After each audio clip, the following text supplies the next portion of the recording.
I didn't know what to say, and that bothered me more than it should have, because I'm usually the kind of person who can find words when things get uncomfortable. But this time, nothing came, and that silence stayed with me longer than any conversation ever has. It was late and just quiet, the kind of night where everything slows down and you finally notice how tired you actually are.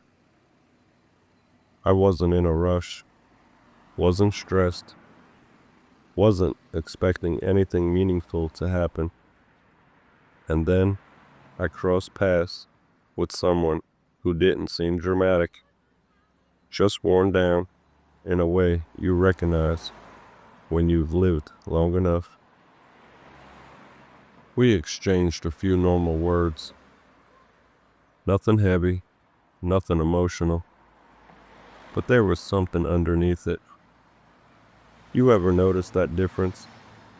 When someone's talking, but you can tell that what they're saying isn't actually what they're carrying. That was this. There was a pause, not awkward, just unguarded.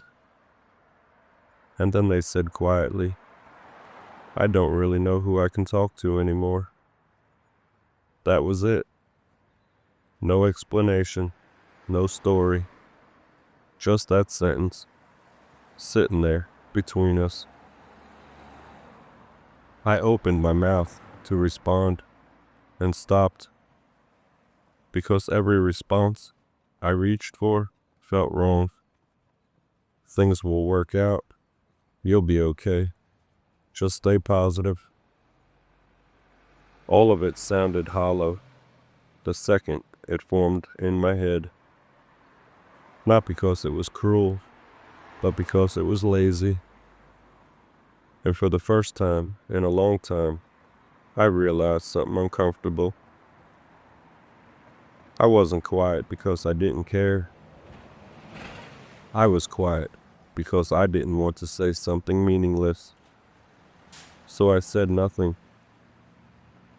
The silence stretched longer than I expected, and in that silence, something strange happened. The moment didn't collapse. It didn't get awkward. It didn't demand filling. It settled. And that's when I understood something I never really thought about before. We're taught how to talk. We're taught how to explain. We're taught how to fix. But nobody teaches you how to just stay. To sit with someone else's weight without trying to lift it. After a bit, they spoke again. Not louder, not emotional, just honest. And I realized they weren't asking me for answers. They weren't asking for advice. They just needed to say the thing out loud without being corrected, redirected, or rushed. That realization hit me harder than the sentence itself, because I've spent a lot of my life filling silence just to feel useful. Driving later, I kept replaying that moment, not because I regretted what I didn't say, but because I realized how often I talk to avoid discomfort. How often I offer words instead of presence. We mistake talking for helping. We mistake answers for care. But sometimes, the most respectful thing you can do is not pretend you understand something you don't. That moment changed how I listen now. I don't rush to respond the way I used to. I don't panic when there's a pause. Because silence isn't always empty. Sometimes it's the only space where honesty can exist.